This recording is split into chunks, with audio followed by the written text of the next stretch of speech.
pas de problème.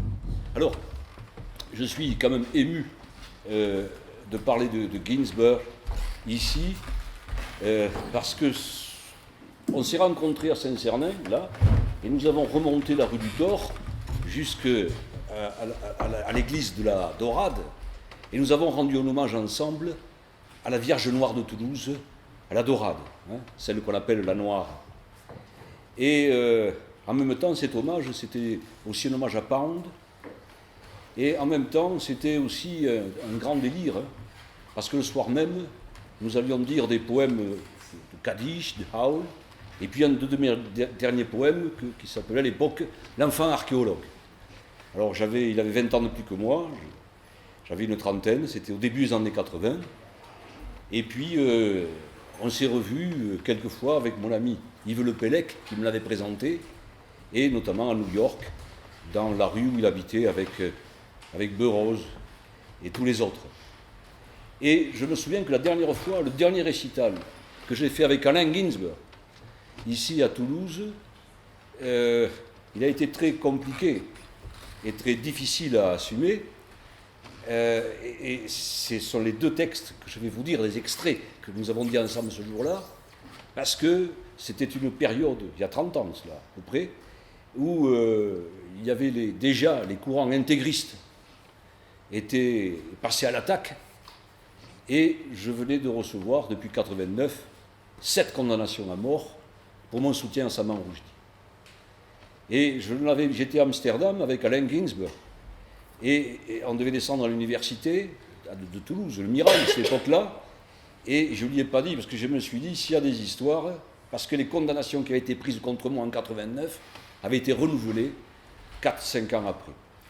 Et alors on a fait ce récital, c'était au Forum des Cordeliers, hein, rue des Lois, je ne sais pas si vous le situez, qui était un magnifique centre culturel, évidemment que l'université a cassé, alors que c'était le vrai centre culturel de l'université dans les murs de la ville. Et nous avons fait ce récital avec un gilet pare-balles et avec des gardes du corps. Voilà.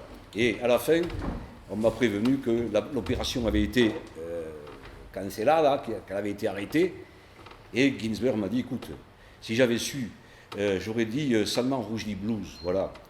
Alors, je vous raconte ceci parce que la poésie n'est pas abstraite comme ça. Ce n'est pas une histoire de papier uniquement, mais c'est une interface avec la vie et les façons de dire. Les tridentistes, j'écoutais, etc. C'est aussi un engagement, hein, sur le terrain. Ce n'est pas uniquement, même si c'est dit le contraire aussi, hein, une histoire uniquement des formes, mais c'est aussi un compromis avec la vie. Et aussi, pour faire un pont avec mon ami assis à côté, je me souviens qu'on a parlé longtemps avec Ginsberg de l'origine du mot beat, hein, beatnik. Et en fait, je lui ai appris une chose que peut-être vous ne savez pas, c'est qu'une partie du mouvement beat, hein, c'est-à-dire le rythme, la pulsion, etc., mais il y a quelque chose aussi à voir dans les interviews avec Allen Ginsberg, avec le mouvement Beatos, hein, au Brésil. Et il se trouve quelque chose de formidable, et j'arrêterai là, c'est que vous savez que ce sont les troubadours occitans qui ont porté l'écriture au Portugal. Hein, ce sont les troubadours d'ici, de Toulouse, qui ont apporté. C'est pour ça qu'il y a beaucoup de similitudes entre l'écriture occitane et l'écriture portugaise. Et nous retrouvons, et quand ils ont amené cette écriture-là, cette façon d'écrire, ils ont amené aussi des morceaux de la poésie, et notamment de toute la mystique cathare. Et cette mystique cathare, aujourd'hui, on la retrouve dans la tradition orale brésilienne, dans les chants des Beatos, où il y a quelques traits de poésie qui viennent de chez nous, de Toulouse. Comme quoi, la poésie fait un voyage fantastique, inimaginable, hein, entre les continents, et un peu comme la révolution dont parle Marx, qui est une taupe. On ne sait jamais où va ressortir la jeune pulsion de l'imaginaire. Donc, tout est mélangé comme ça, et nous sommes des Beatos, nous sommes dans les béatitudes. Alors, la poésie, 25 minutes j'ai, la poésie, le poème long, c'est une longue histoire, je ne vais pas en parler, mais il est aussi, il faut le voir aussi, si on le nomme aujourd'hui comme ça, si on en parle aujourd'hui, c'est par rapport à la crise de la poésie française, je ne sais pas si vous avez sûrement entendu parler, qui a banni pendant toute une période, pendant des dizaines d'années, ce poème pour privilégier justement l'autre poème, celui de l'écriture, et pas celui de la salissure et des grandes pulsions. Mais et le texte d'Octavio Paz, et que vous avez cité, en parle d'une manière exemplaire. Donc, poème long, poème court, c'est la poésie épique, la poésie lyrique qui nous mord la nuque. Alors, je vais vous dire un extrait de Hall, de Kadish, je ne sais plus, et après je vous dirai le texte que j'ai partagé avec Ginsberg, qui s'appelle L'enfant archéologue. C'est un texte que j'avais écrit lorsque j'avais 29 ans, il y a bien longtemps. Alors, je disais ça accompagné d'un guitariste, et il y avait Alain qui était là. Et Alain d'ailleurs qui me disait, tu dois dire le poème comme ça. Il venait de quitter Bob Dylan, et Bob Dylan lui avait dit, tu diras à Pei qu'il faut qu'il dise le poème avec le mordre des dents. Avec le mordre des dents, c'est-à-dire avec la bouche en avant comme ça, et dire le poème avec les dents comme si elle le mordait. Alors, donc, par Ginsberg interposé, c'est Bob Dylan qui m'a appris à dire certains poèmes. Voilà. Alors c'est ça. Dans le monde qu'il a créé, qu'il soit béni, loué, magnifié, glorifié, exalté le nom de celui qui est saint, béni, qu'il soit béni dans la maison de Newark, dans l'asile, dans la maison de la mort, qu'il soit béni dans l'homosexualité, dans la paranoïa, dans la ville, qu'il soit béni dans le livre, qu'il soit béni dans l'ombre, qu'il soit béni, sois béni, Naomi, dans tes larmes, sois béni, Naomi, dans la crainte, béni, dans la maladie, sois béni, Naomi des hôpitaux, Naomi de la solitude, béni soit ton triomphe, béni soient tes barreaux, béni soient tes dernières années de solitude, béni soit l'échec, béni soit l'attaque, béni soit ton œil éteint, tes joues creuses, tes cuisses décharnées, béni soit Naomi dans la mort, béni soit la mort, béni soit la mort, béni celui qui mène au ciel les douleurs, béni à la fin les fins, béni celui qui bâtit le ciel au centre des ténèbres, béni soit la mort sur nous tous, béni soit-il, pour n'avoir pas seulement oublié le commencement du temps où elle buvait du soda bon marché dans les morgues de Newark, pour l'avoir seulement vu pleurer sur les tables grises dans les longues salles d'hôpital de son univers, pour avoir seulement connu les bizarres idées d'Hitler devant la porte, les fils métalliques dans la tête, les 3 grands bâtons enfoncés dans son dos, les voix plafonnières hurlant ces horribles fornications de débutantes pendant 30 ans, pour avoir seulement vu les raccourcis du temps, les trous de mémoire, les chocs des guerres, les rugissements et le silence plombé d'un gigantesque trauma électrique, pour l'avoir seulement vu peindre de grossiers tableaux de rames aériennes enjambant le Bronx, ses frères morts à Riverside ou en Russie, elle seule à Long Island, écrivant une lettre ultime et son image à la fenêtre dans la lumière du soleil. La clé est au soleil près de la fenêtre, derrière les barreaux, la clé est au soleil. Pour être seulement venu cette nuit-là, noire, sur un lit métallique, après une syncope, quand le soleil s'est couché sur Long Island, et dehors, le vaste Atlantique rugissait les grands appels de l'être au sien, pour revenir au cauchemar, création divisée avec sa tête posée sur un traversin d'hôpital, prête à mourir, dernier coup d'œil, toute la terre, et en une seule lumière perpétuelle, dans l'obscurité familière, pas de pleurs pour cette vision, mais cette clé devait être remise après la mort, à la fenêtre, la clé au soleil, aux vivants, qui peuvent saisir cette tranche de lumière dans leurs mains et ouvrir la porte et regarder en arrière, la création glissant son retour vers le même tombeau, dimension de l'univers, salle du tic-tac de l'horloge de l'hôpital sur l'arche au-dessus de la porte blanche. Ô mère, qu'ai-je omis? Ô mère, qu'ai-je oublié? Ô mère, adieu, avec un long soulier noir. Adieu, avec le parti communiste et un bas à filet. Adieu, avec 6 poils noirs à la verrue de ton sein. Adieu, après ta vieille robe et une longue barbe noire autour du vagin. Adieu, avec ton gros ventre affaissé, avec ta crainte d'Hitler, avec ta bouche de mauvaises historiettes, avec tes doigts de mandoline pourrie, avec tes bras de large véranda à Peterson, avec ton ventre de grève et de cheminée d'usine, avec ton menton de Trotsky et de guerre d'Espagne, avec ta voix chantant pour les ouvriers épuisés, pourrissants, avec ton nez de mauvaise baiseuse, avec ton nez d'odeur de cornichon de Newark, avec tes yeux de Russie, avec tes yeux de manque d'argent, avec tes yeux de fausse porcelaine de Chine, avec tes yeux de tante Éléonore, avec tes yeux d'Inde famélique, avec tes yeux pissants dans le parc, avec tes yeux d'Amérique qui ressentent sa chute,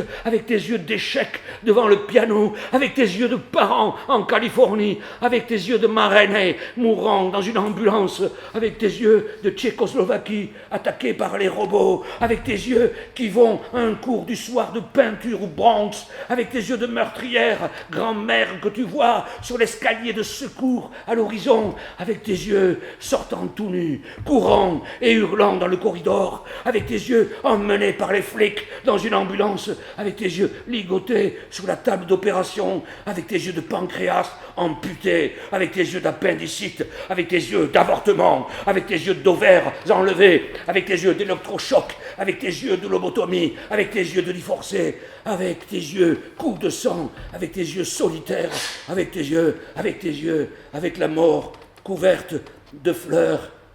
Cra, cra, shriek in the white sun over gravestone in Long Island. Cra, cra, gueulent les corbeaux et la lumière blanche sur les pierres tombales de Long Island. Seigneur, Seigneur, Naomi, sous l'herbe, le partage de ma vie, telle la sienne. Croix, croix, œil enfoui sous la même terre où je suis l'ange. Seigneur, Seigneur, l'œil immense nous regarde, sa mouvance dans le nuage noir.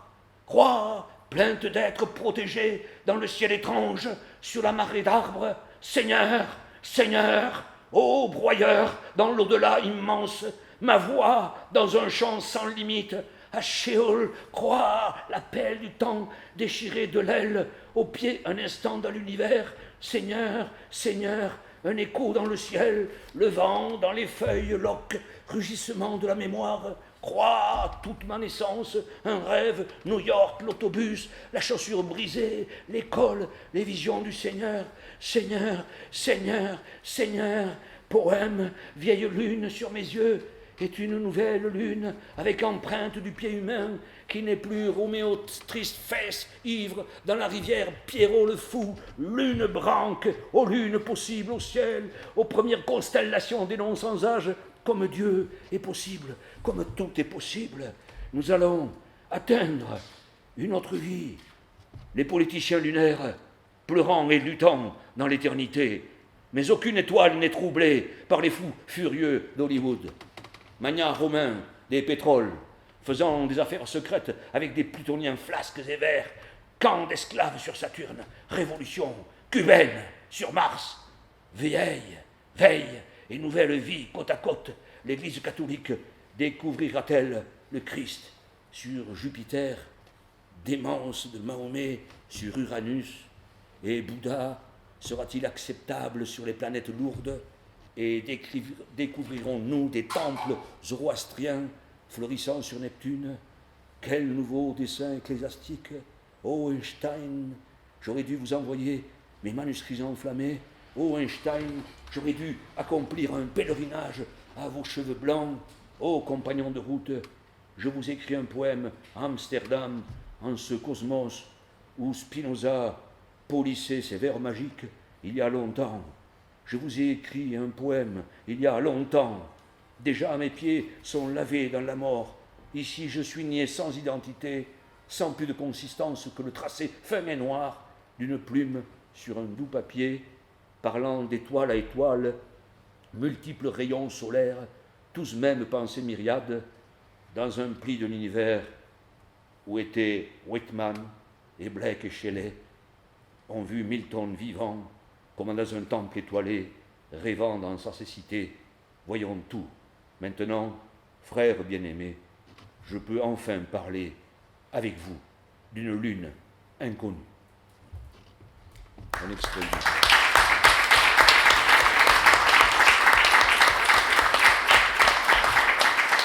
Alors, quand je disais Howl, je le disais en français, lui le disait en anglais, à côté. Il y a eu des films qui ont été faits, qui ont été perdus par les Beaux-Arts de Toulouse, ce qui est dommage. Mais il y en a d'autres qui ont été faits à Amsterdam. Et donc, on faisait des échanges comme ça, et je disais à cette époque-là, un extrait de ce livre, donc je vais essayer de me souvenir au moins du début. C'est l'enfant archéologue, c'est un texte sur Toulouse, c'est un texte bienvenu. D'ailleurs, après ce texte, on s'était réunis à la cave poésie, vous allez vous réunir tout à l'heure, et Alain, il est parti avec les clés de la cave, il les a amenées à New York, et donc on ne pouvait plus rentrer à la cave poésie. Il me les a rendus par courrier, parce qu'à l'époque, ça se faisait comme ça. Le courrier fonctionnait. Aujourd'hui, on ne pouvait pas rendre les clés avec un mail. Alors, je vais essayer en pensant à Alain et à Yves, mon ami Le Pélec, qui a traduit Ginsberg, je vais dire ce poème que je disais avec eux. Je vais l'oublier, mais je vais essayer de me souvenir de moments. C'est un poème sur la Garonne. Le poème me salue. Entends, le ciel palpite comme un organe, comme un foie, un bruit de corps et de lézard, la faim furieuse du ciel derrière le soleil. Quelqu'un porte une ceinture de houille et enfonce calmement ses cuisses dans une morte. Un bruissement entre nous, une fenêtre qui se vide. Là-haut, il est cheval de neige, enfant archéologue d'un utérus muet. Solitaire de lumière, voleur d'eau provisoire, avec un filet de silence, péché des mémoires de noyés, une poitrine de terre, mallette de ses vases, de son lait vert, c'est la nuit encore, je palpite entre ses reins de gravier pur et de horde, où je glisse mon âge, ma hache d'eau, ma vivante. Sous mon sommeil, une araignée tribunal passe ses lacets, elle noue mes poignets pour les interrogatoires de l'aube, une plainte cathare ferme mes cils brûlés. Je la vois rejoindre le ver éternel où les yeux de mes compagnons coagulent. Le regard flotte au centre du brasier liquide, fleur d'hémorragie, éclaboussante à la nuque du taureau d'oc. Une tache de vin me donne à boire, et la guitare de Vicente, la pure, la vierge des insultes, fait pousser les cordes sur la terre où s'attachent nos mains. Je suis un arbre, dit-il, et je fleuris sur les pierres. Une grue d'homme sur la ville demeure en cercle. À chaque platane, un homme attend sous les écorces, tel un fer vif, fondre son éclat dans un lingot sculpté. Quand la parole déborde, j'ai mal à toutes les mains extrêmes. À l'intervalle, j'appelle un cheval pour ne pas mourir, un tambour vertical, un enfant pour vivre, avec du raisin, du ciel et du vin. Je me dépose alors, heureux, dans le cœur rouge de la mort, où tourne un poème, un minerai d'amour. Garonne, donne-moi ton sable, vite, il y a un trou qui grandit, fleuve charpentier de nos carcasses, chatte sèche plantée d'arêtes de poissons. Garonne, mémoire de femme plongée nue, encagée sous le peuple et ses chiens se pressant à la terreur. Femmes noyées, puis battues de verges sur nos places internes, nos âmes, nos matières vives, battues, encore battues. Au kilolitre de sang, nous mesurons la ville qui écarte ses ponts, ville rouge des fers à blanc sous les marteaux de briques, les horloges dans les tympans et les lunes à l'intérieur des fous, le vent sur le ventre des maisons, autant dans le couloir de notre mère. Mère, dit la ville. Hier, dans le soir, un pétunia a brûlé entre les lèvres, une pluie d'ongles soudain sur la ville lourde. Il y a sûrement quelqu'un qui entend des portes qui s'ouvrent. Je sors de moi comme l'heure du matin qui donne naissance au soleil noir, sur la table simple, entre les taches de café, le pain et les terres. Je voudrais vivre, ô mon amour, avec nos 4 poings et nos 2 langues, et me voici et te voici, si grande parmi les arbres, et je prononce ton nom 4 fois, puis 3 fois, nos yeux fondus dans le gel liquide d'un cri jumeau, ta bouche est sur mon ventre, et je bande sur ta langue d'alcool, les voitures de la mort partent et arrivent, bruit de feu et de veines sourdes, bruit de femmes, l'air se part de bagues d'eau, de bracelets d'eau, et le vent repose Un homme doux tient une boule de ronce. Il se hâte vers un entrepôt immigré, une casse du silence. C'est le poète des alertes. Il a des doigts d'hameçon pour le rêve. Il mêle ses cheveux aux barbelés végétaux et son œil explore l'épine. Depuis l'église, le coq de cuivre lance son chant de direction et l'homme doute. Hier, dans le soir, un pétunia brûlé entre les lèvres. En temps, le ciel palpite comme un arrachement qui se ramasse. Le ventre d'une couleur, un bruit de globes et d'écailles, la fin furieuse du ciel, derrière un autre ciel.